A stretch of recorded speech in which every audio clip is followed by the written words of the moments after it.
Good evening everyone, I welcome all of you to my YouTube channel. Long time no see. तो इस video में हम करने जा रहे हैं द हिंदू न्यूज़पेपर के 5 वर्ड को वोकैब को करेंगे। एडिटोरियल सेक्शन के ये वर्ड होंगे। तो चलिए स्टार्ट करते हैं। इसमें जैसा कि आप को मैं बता दूं, मैं यहाँ पे वर्ड है उसका मीनिंग मैं बताऊंगी, उसके सैम्पल सेंटेंस होंगे जिससे आपको समझ में आ जाएगा कि इसको आप सेंटेंस में कैसे यूज़ कर सकते हैं। और फिर पिक्चर्स लगी हुई हैं जो कि आपको इस वर्ड को और अच्छे से समझने में हेल्प करेंगे। तो इस तरीके से सारी स्लाइड्स होंगी जिसमें आपको फ़ोटोज़ भी दिखेगा और सैम्पल सेंटेंस भी होगा। तो चलिए स्टार्ट करते हैं। तो फर्स्ट वर्ड जो कि आप सीखेंगे वो है मूटेड। अगर कहीं पर भी लिखा हुआ मिलता है कि ही मूटेड या फिर कुछ भी ऐसे करके कोई भी, तो मूटेड का मतलब होता है हिंदी में प्रस्तुत करना। कोई भी चीज़ अगर आप प्रस्तुत करते हो, प्रेजेंट करते हो, सजेशन देते हो, कोई आइडिया देते हो, तो उस चीज़ के लिए आप यूज़ करते हैं। ये सिर्फ आइडिया के लिए ये वर्ड को यूज़ किया जाता है। अगर मैं आपको कोई आइडिया देती हूँ या फिर मुझे कोई आइडिया देता है कि कैसी स्लाइड बनानी चाहिए मुझे, तो उसके लिए मैं ये वर्ड को यूज़ कर सकती हूँ मूटेड। कोई सामान के लिए नहीं कि किसी ने किसी को गिफ्ट दिया तो बोल देंगे कि ही मूटेड दैट ये थिंग, नहीं। कोई चीज़ कोई आइडिया के लिए ही ये वर्ड यूज़ होगा। तो सेंटेंस क्या है? The idea of implementing a 4-day work week was mooted during the company's annual meeting। इसका मतलब है कि एक आइडिया दिया गया कंपनी के एनुअल जो मीटिंग होती है उस दौरान ये आइडिया दिया गया कि हमें 4 दिन का वर्क वीक हमें रखना चाहिए। ऐसा कंपनी के एनुअल मीटिंग में आइडिया को प्रस्तुत किया गया, यानी this idea was mooted during the companies meeting. फिर से सेंटेंस पढ़ते हैं। The idea of implementing a 4-day work week was mooted during the company's annual meeting। तो अब आई होप समझ में आ गया होगा इसका मीनिंग कि mooted का मीनिंग क्या होता है। इसमें मैं मीनिंग इंक्लूड करना भूल गई, कल से इंक्लूड कर दिया करूँगी इंग्लिश में लिख करके। अभी मैंने हिंदी में बता रही हूँ। mooted मीन्स प्रस्तुत करना, आप लिख सकते हैं। नेक्स्ट वर्ड है आपका फैलेशियस। फैलेशियस का मतलब जैसे कि कोई चीज़ फॉल्स होती है, एफ से होती है फॉल्स, तो वैसे ही आप समझ सकते हैं फैलेशियस। अगर आप एग्ज़ाम में कुछ गलत कर दें तो फ़ेल हो जाते हैं, तो एफ़ से रॉन्ग करने पे फ़ेल होते हैं, तो फैलेशियस ऐसे याद कर सकते हैं। फैलेशियस मीन्स कोई चीज़ जो कि गलत हो, रॉन्ग हो। सो सेंटेंस में इसको यूज़ कैसे करेंगे? His argument was based on fallacious assumptions and couldn't withstand scrutiny।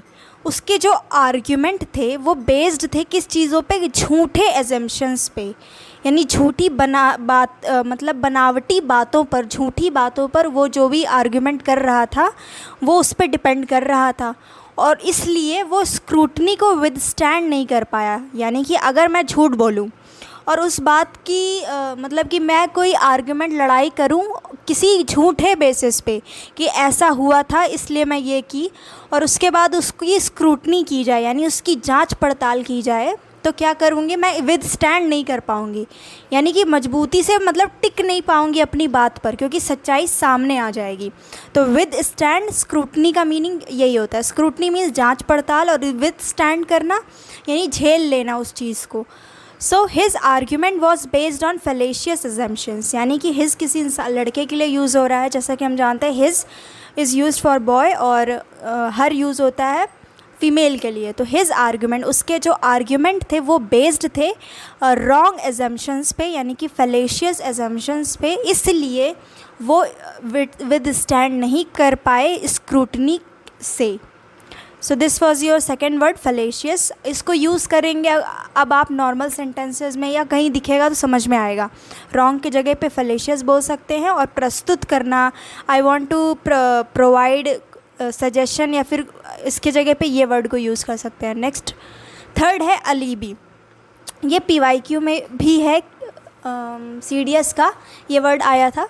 तो इसका मतलब होता है कि जैसे कोई इंसान घर से बाहर था, लेकिन पुलिस को शक है कि इस इंसान ने ही पिछले रात को किसी का मर्डर किया था, तो पुलिस उसको जब अरेस्ट करेगी तो उसको प्रूफ के लिए उस इंसान को प्रूफ देना पड़ेगा कि नहीं, अगर वो वाकई में उसने कुछ मर्डर नहीं किया तो उसको वो कहीं और पे होगा। तो मान लीजिए वो ऑफिस में काम कर रहा था, तो वो वहाँ से अलीबी डॉक्यूमेंट होता है, कुछ भी प्रूफ के फॉर्म में होता है जो कि वो पुलिस को देगा, ये प्रूफ करने के लिए कि मैं उस रात कहीं और था, मर्डर वाली साइट पे मैं नहीं था या थी। सो अलीबी हम उसी को बोलते हैं, उसी एविडेंस को हम अलीबी बोलते हैं। सो सेंटेंस से समझिए, the suspect claimed to have been at home with his family providing them as his alibi for the night of the robbery। Suspect यानी कि जिस पर शक होता है, जैसे कि मुझे इस किसी और इंसान पे शक है तो वो क्या हो गया, सस्पेक्ट हो गया मेरा, उस इंसान को सस्पेक्ट बोलते हैं। सो द सस्पेक्ट, जो सस्पेक्ट है जिस पे पुलिस को शक है, उस इंसान ने क्लेम किया कि वो अपने घर पर था, अपने परिवार के साथ था, क्योंकि उसने क्या कर दिया, अलीबी प्रोवाइड कर दिया उस रात की जिस रात रॉबरी हुई थी, यानी कि चोरी हुई थी। सो सस्पेक्ट ने क्लेम किया कि वो घर पे था, और वो क्लेम कैसे किया, उसने एक अलीबी प्रोवाइड करी, यानी कि प्रूफ एविडेंस प्रोवाइड किया पुलिस को कि मैं, देख लीजिए मैं तो कहीं और था, फैमिली के साथ था, अपनी फ़ोटोज़ भेजी होंगी शायद उस दिन या जो भी हो रॉबरी के टाइम पे। एक और सेंटेंस है इसके लिए, His alibi was supported by several credible witnesses who testified that they saw him at the restaurant at the time of the alleged assault।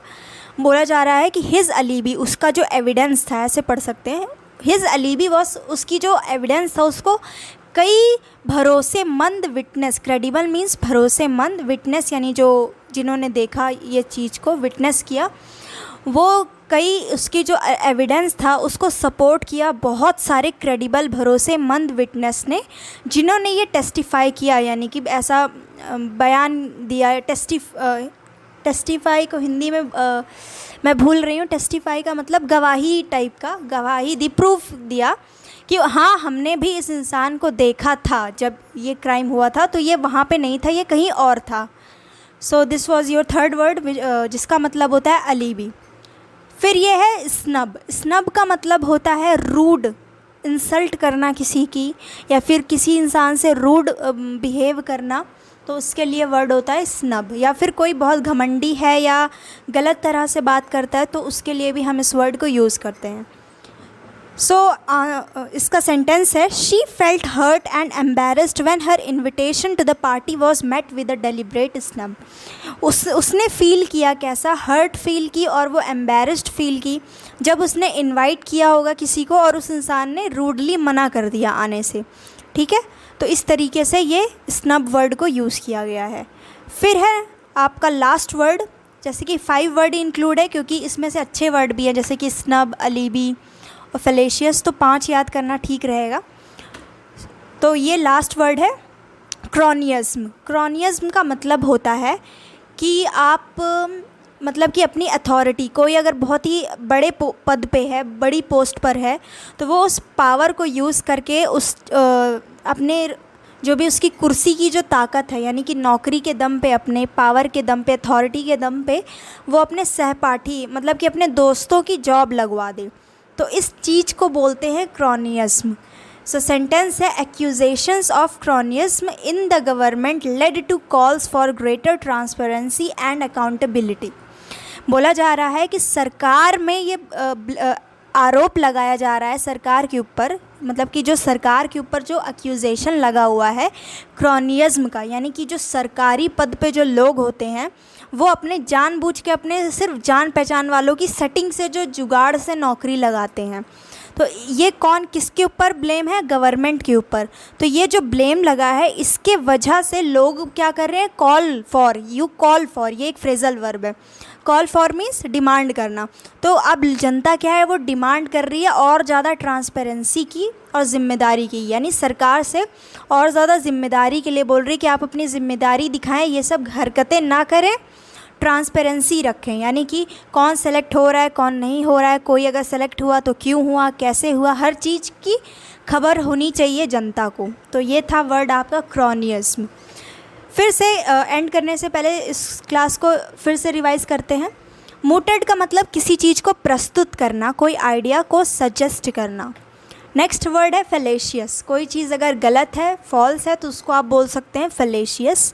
Number 3 है आपका अलीबी। अलीबी मीन्स जो कि आप प्रूफ, एविडेंस को बोलते हैं अलीबी।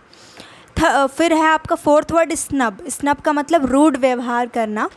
फिर है क्रॉनियज्म। क्रॉनियज्म का मतलब होता है अपनी पावर की, अपनी अथॉरिटी का फ़ायदा उठा करके अपने जान पहचान के लोगों को भर्ती करना, नौकरी दिलवाना। तो दैट्स इट। आज के न्यूज़पेपर के एडिटोरियल के फर्स्ट पैराग्राफ का ही ये है, जो एक आर्टिकल आया हुआ है, a distraction balloon in the winds of, ये वाला जो है एडिटोरियल, इसमें से फर्स्ट पैराग्राफ से ये सारे वर्ड्स को मैंने लिए हैं। So thank you so much for watching this video. अगर ये हेल्पफुल रहा हो तो चैनल को आप सब्सक्राइब कर सकते हैं और आप अपना सजेशन भी दे सकते हैं, और इससे रिलेटेड आप और भी ज़्यादा सेंटेंसेस को फॉर्म कर सकते हैं ताकि ये ज़्यादा टाइम तक आपके दिमाग में टिके। और ये PDF मैं सेंड कर दूँगी टेलीग्राम चैनल पे, और टेलीग्राम चैनल और हर चीज़ की लिंक आपको मिल जाएगी। इंस्टा पे भी आप चेकआउट कर सकते हैं, इस पर मैं रील्स को अपलोड करना स्टार्ट करूँगी। हर दिन एक्स्ट्रा वर्ड्स होंगे जो यहाँ पे इंक्लूडेड नहीं होंगे, या फिर वहाँ अगर सेम वर्ड इंक्लूड करती हूँ रील्स पे तो उसके सेंटेंसेस डिफरेंट होंगे। So thank you so much for watching this video.